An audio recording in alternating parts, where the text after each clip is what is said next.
Okay, let's dive right into this explainer. Every time you hit send on a chat app like WhatsApp, you totally expect that little delivery tick mark to just pop up instantly, right? But behind the scenes, there's an absolute masterclass in system design taking place to make sure that happens without the entire network just spontaneously crashing. So today, we're going to break down exactly how this hyperscaled architecture actually works. It's like a giant, incredibly fast puzzle, and we are going to put it together piece by piece. System design can definitely feel a little overwhelming at first, but here's our engineering blueprint for today. We'll look at the heavy gateway problem, the session service router, how WebSockets drive real-time, scaling up with microservices, and finally, surviving massive load. All right, let's jump into part one, the heavy gateway problem and how we actually connect to the cloud. Let's start at the very beginning of the journey. User A opens their app and connects to a server. We call this a gateway. But boom, right away we hit a massive roadblock. Think about it. If the gateway tries to memorize exactly which user is connected to which specific hardware box, well, maintaining all those TCP connections is going to eat up valuable server memory super fast. Plus, you end up duplicating transient data everywhere.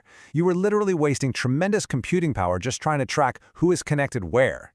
So, what's the fix? Well, the crucial point here is that we have to intentionally make these gateways kind of dumb.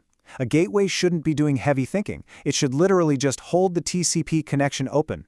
It catches the info and simply passes it along. By completely ripping the routing intelligence out of the gateway, we drastically increase the maximum number of user connections a single box can handle. Which brings us to part two, the session service router, also known as the smart map. Okay, so if the gateway is intentionally dumb, something else has to be the brains of the operation, right? Enter the session service. This brilliantly illustrates how you can separate user connections from the actual message gateway. It's a decoupled microservice, and its one and only job is to act like a highly efficient switchboard operator, keeping a dedicated map of which user is connected to which gateway. Now, it's super cool to trace the actual flow of a message here. User A fires off a text. Their dumb Gateway 1 catches it and immediately asks the session service, hey, where does this go? The session service checks its map, locates user B over on Gateway 2, and boom, routes the message straight there. It's a perfectly decoupled flow that saves just an immense amount of memory on the front lines. Moving right along to part 3, WebSockets drive real-time and actually delivering the message. So, our message has finally made it over to Gateway 2. User B is connected. Awesome, but how on earth do we actually push it down to User B's phone? Traditional internet browsing is all about the client asking the server for data first, but a real-time chat app, it absolutely cannot wait around for the phone to proactively check for new messages every minute. I mean, that totally defeats the point of instant messaging. If we look at standard HTTP, it requires these incredibly laggy workarounds. Stuff like long polling, where the phone is just constantly nagging the server. And any messages, how about now? It's so inefficient. Instead, we bring in our absolute hero for real-time communication, WebSockets. WebSockets keep a continuous, two-way lane wide open. WebSockets are absolutely vital here because they maintain this advanced peer-to-peer connection over TCP. The server doesn't have to sit around waiting to be asked. It proactively, instantly pushes the message. And those familiar delivery receipt ticks we all love, down to the user the exact millisecond they hit the gateway. All right, on to part 4, scaling up with microservices, or as I like to call it, handling the chaos. Getting one message from user A to user B? Solved. But a hyper-scaled app has to deal with millions of users, massive group chats, and constant last-seen updates. To maintain true system scalability without utterly crashing our core gateways, we lean heavily on microservices. By breaking specific features off into their own independent services, we preserve memory and ensure there's no single point of failure. Take the parser service, for example. Instead of the main gateway wasting its precious memory trying to process a raw JSON electronic message, a super lightweight parser service steps in. It acts as a dedicated translator for the whole system, taking that unparsed external data and turning it into a sensible internal programming object, like Thrift, which is what they use internally at Facebook, before passing it down the line. Meanwhile, you've got the last-seen microservice quietly humming away in the background. It tracks when you're online by logging timestamps of your activities. But here's the clever part.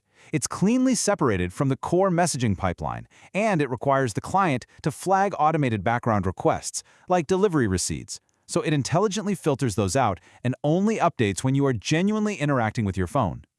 Now, what happens when we throw group chats into the mix? This turns into a downright terrifying system design challenge known as the fan-out problem. When one person drops a single text into a group chat, the group service has to map that one group ID to every single user ID in the chat, then ping the session service to route it to all their individual gateways. Now imagine doing that for millions of people at the exact same time. Think about a celebrity sending one message to millions of followers. Fanning out all those real-time WebSocket connections simultaneously, it would literally obliterate your servers. And that is exactly why apps like WhatsApp enforce strict user limits, like capping groups at 200 people. It's a hard engineering necessity. Keeping groups small prevents these massive server fan-out issues and ensures our real-time WebSockets actually function without a fatal overload. Which brings us to our final section, Part 5, Surviving Massive Load, the Ultimate Test. So even with all these decoupled microservices and strict group limits, what actually happens during massive global events? Think midnight on New Year's Eve, when billions of messages are firing off all at once. The brilliant secret to surviving this is rate limiting and intentional deprioritization. When the servers get flooded, the system simply drops the non-essential data. It'll delay those read receipts to prioritize the bare minimum, getting the actual text through. You sacrifice the bells and whistles to keep the system alive. So as we wrap up this explainer on massive architectural scale, I want you to ask yourself, when millions are messaging at once, what parts of your daily digital experience are you actually willing to sacrifice to keep the whole system from completely crashing? It's a really powerful reminder that sometimes the smartest engineering decision isn't about trying to do everything. It's knowing exactly what you can afford to leave behind. If you want to stay ahead in your tech career, don't forget to like, share, and subscribe to Pathology on YouTube, Facebook, Instagram, and LinkedIn. Let's grow and optimize together.